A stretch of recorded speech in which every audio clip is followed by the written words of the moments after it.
Oh, hello. I didn't see you there, even though you clicked on the video. Welcome back to D&D Stories. I'm here with Tyler, Colton, hello, Spencer, and we're back to talk about some more stuff that we did in Dungeons & Dragons that was honestly quite ridiculous, and you're gonna think that we're not good at this game. Or maybe we're the best at it. Maybe. Jacob's really bad at D&D.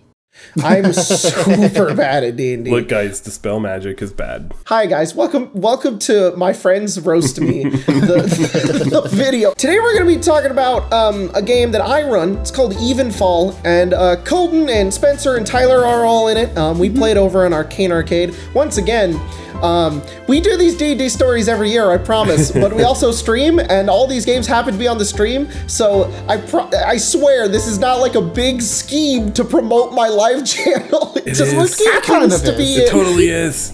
You said that it was earlier. You said last episode it was. I said it playfully.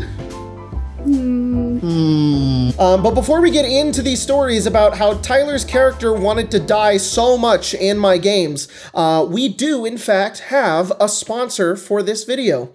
Have you guys ever heard of this little game, this little company called Ghostfire Gaming, and they have this little game called Grim Hollow? Whoa. Oh my goodness. We've played one-shots from it. We've incorporated a lot of the rules into our own games. It has lots of really cool backgrounds that you can like level up in. It has spooky, scary monsters that you can throw at your players. It has new rules. It has everything you could ever want. And on top of Grim Hollow, the campaign guide, the Kickstarter for Grim Hollow, the player's guide, has just completed. And I got to write 3 of the subclasses in that. So did Logan, and so did a bunch of other people, and it's really great. So go check it out, guys. It's really fun. It's really awesome, and I'm sure you're gonna like it.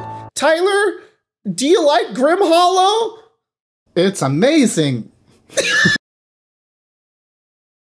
Oh, this story takes place, it's a bit of a combination of 2 stories, but the number one most memorable one that we have in our brains is this game that we've been streaming this past year called Evenfall. And if you remember D&D stories from last year, 2 years ago, you may recognize some of the characters are kind of intermingled into this. This is the same game where Logan plays Stibbles, Jordan plays Kurt, Tyler, you play your Fallen Azamar Warlock named Lilia, yep. Spencer, you are Philip, the Oath of the Crown Paladin, and also maybe there's a little barbarians sprinkled into there, just a little bit, just a little tiny bit of barbarian.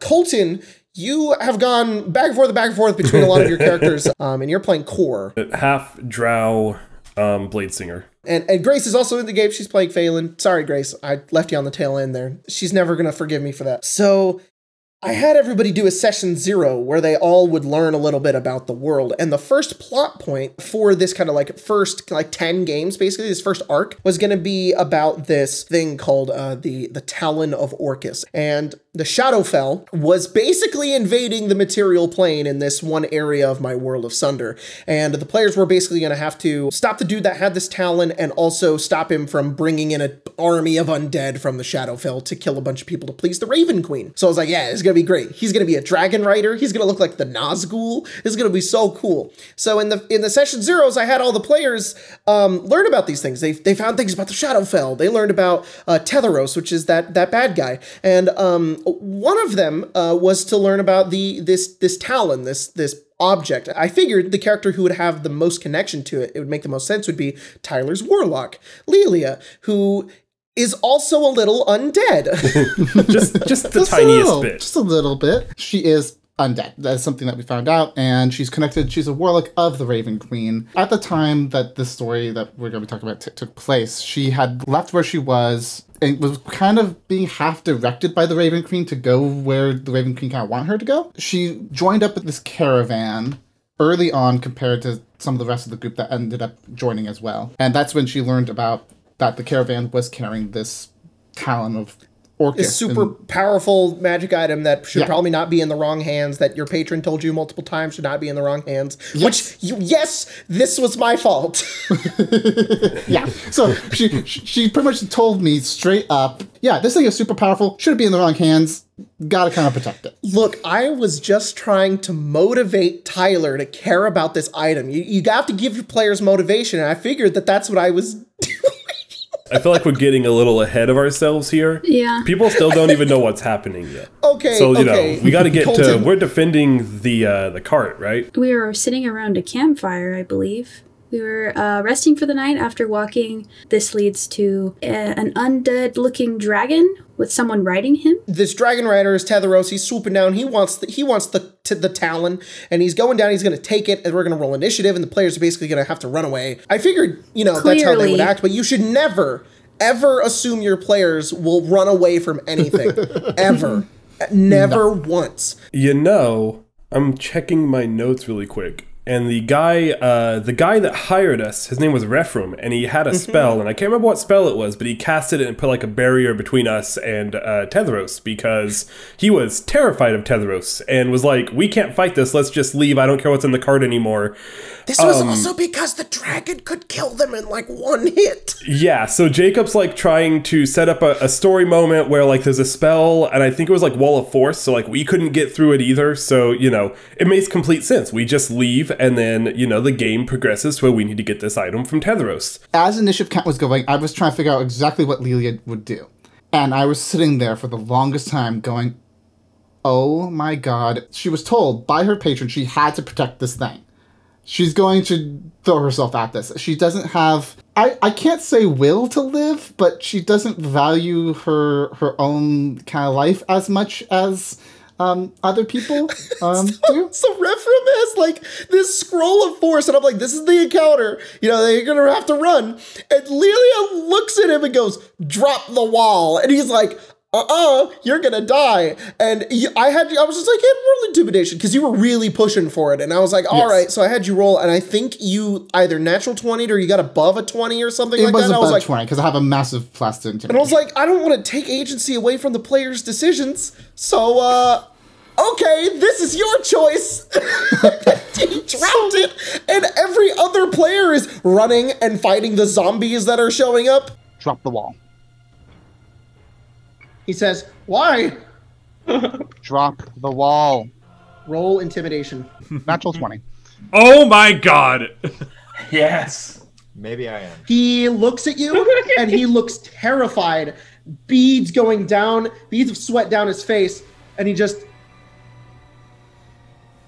and he doesn't really say anything, and the wall disappears. And legendary action kills us all. I think at this point, Kurt and Stibbles have already like fallen into a cave to leave the area. Yeah. Phelan is like unconscious while Core is trying to get Phelan like out of there because things just went bad on the other side while we're trying to get up there. And then Lilia's like, let the dragon out. I jump into the cart. You jump onto it? No, Like you into it. grab I try to go in through the door, into it. The door is locked. I bust it down like I tried it before. Okay, make you an allow me attack. And that's how we split the party. That was a cool character to have, Tyler. I really like it.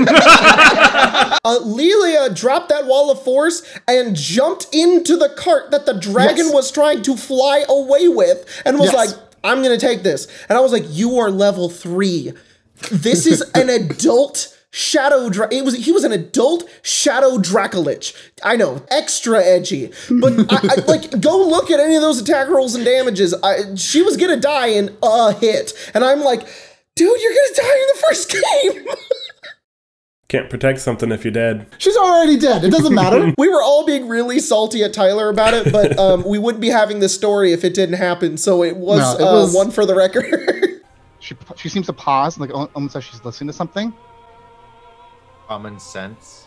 And how did you escape? The dragon and Tetheros caught me after a whole shindig inside the dragon, inside the cart, and the dragon grabbing me, bringing me to 1 hit point, but not completely butchering me. Because you both served the same patron, I really didn't want to kill your character in the first game, especially when I threw such a difficult encounter at you. You know, as the DM, that's totally my fault. So I felt bad, and I was like, okay, let's not kill Tyler. That's dumb. So, and that was totally in character too. It made sense. And everybody's giving you shit. I was like, I gotta fix this. So, and it made sense. Basically, the Raven Queen just told him, hey, just leave with the thing and get out of there. You don't need to kill her. She's one of mine. And he was like, fine. And he left. And because of Tetheros reasons, like, it made sense for... Because he's a simp for the Raven Queen. Yeah, and so basically after that, Lilia lived a full life and never tried to die ever again. What? No, 6 games later. Exactly 6 games later. Yeah, exactly 6 games later. What happened 6 games later? Lilia jumped out of a minecart. Oh, yeah. That's it. I forgot. There's no other context for that. The party made their way down into a mine. A mine! And I had this minecart chase where you guys would be on 2 different minecarts, kind of going in between one another, and there would be Zorns coming after you, which can basically like swim through Earth, and they would be attacking the party. The party was pretty tapped on all of their stuff. They had spent almost an entire day down in this mine. They had gotten very few rests, so they were low on health, low on spells. It was a pretty rough time. There were 2 separate minecarts. We were running on 2 separate tracks. There were switches in the track. Alelia got stuck with Stibbles and Kurt. Yes. And they had no way of stopping the minecart. It was like this high stakes encounter where basically they were getting to like a corner, and they would see like they're either going to crash into a wall, but if they pull the lever that's ahead of them, they'll turn and switch the track so they'll keep going. And I'm like, they're going to have to find some creative way in order to do so. I'm trying to remember what I did with Core, but you misty stepped, and then Philip that's right. grabbed Philip and you Phelan and grabbed pulled you me. onto the track as you kept on going. Essentially, Kurt and Stibbles looked to Lilia and was like, so do you have any solutions? And then Lilia just jumped out of the minecart. So as far as they were concerned, she just abandoned them when really she was... Kurt were like, all right, what do we do? And Lilia was like, let's leave. So Lilia saw that the minecart was heading towards the wall, and I was looking at everything she had. She had nothing to be able to help. Like, how can Toll the Dead help switch a minecart? That's not gonna help. It's not gonna do anything. But what I could do is I could try and draw the Zorn off of the Kurt and Stibbles. So I'll be the bait and just yeet myself out of this cart, and then they could try and figure out how to deal with that lever, and it's at least one less thing for them to worry about. Stibbles, you're like, all right, we're counting on you. You lay down, and Lilia just jumps. We finally got rid of her, Kurt. Lilia, you jump out. Kurt, I believe, casted a magic missile on one of the missiles to like hit the back of the lever so it would go forward, and they turned. So like you jumped out, Kurt did that, they went off, and the Zorn was like... I ended up throwing like a whole bunch of just gold and pretty much buy it off. Everyone was broke at the end of that game. I titled it in my notes, I'm broke and I want out of this cave.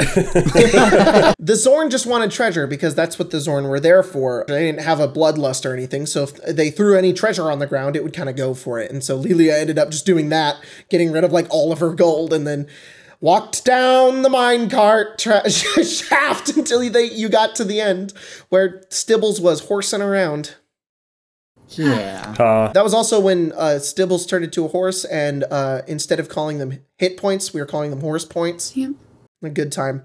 Well, if you want to learn more about these strange mysteries or see us play this ridiculous game more and more, check out Arcane Arcade. Check us out check out Evenfall. We play every other Friday. We have a lot of fun. We like hanging out with you guys, and we're just playing D&D and having a good time. The party's about to go to school, wizard school. We're doing a Hogwarts arc.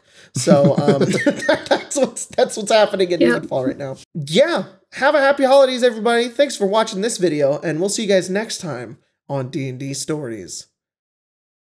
And if you have a death wish, Get some help.